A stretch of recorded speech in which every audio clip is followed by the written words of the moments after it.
সাতক্ষীরার শ্যামনগরে নীলডুমুর ১৭ বিজিবি বিভিন্ন সময় সীমান্ত এলাকা থেকে জব্দ করা প্রায় ৩১,৯৪,৩৫,৩৫০ টাকা মূল্যের বিপুল পরিমাণ মাদকদ্রব্য ধ্বংস করেছে।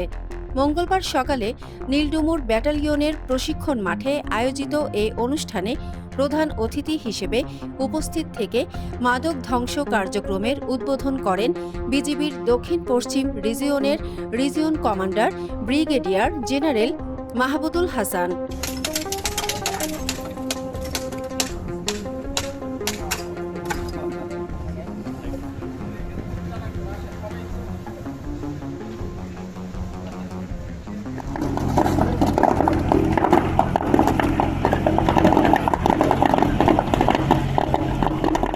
ধ্বংস করা মাদকের মধ্যে ছিল ফেনসিডিল, ইয়াবা, গাঁজা, heroin, LSD, crystal meth ice, বিভিন্ন ধরনের মদ ও বিপুল পরিমাণ অবৈধ ওষুধ।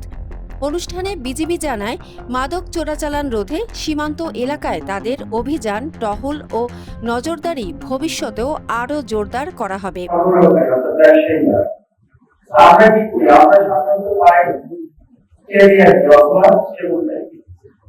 এবং আইনগত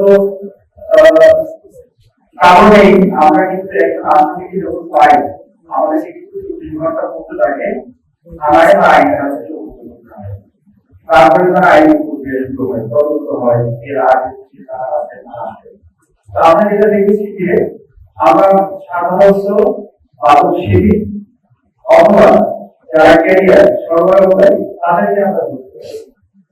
এটা কিন্তু এই সীমাবদ্ধ নয়, কিন্তু যারা এই মাদক ক্যারি করছে তারা হয়তো সামান্য কিছু টাকার জন্য এই যুক্তি দিয়ে তারা এই মাদকটা আদান প্রদান করছে। এটা কোটি কোটি টাকার ব্যবসা, অর্থাৎ আমি বলছি গড় জন্য এই গড় ক্ষেত্রে কিন্তু বিক্রির পক্ষে তাদের লাভ পর্যন্ত যাওয়া সম্ভব হয় না।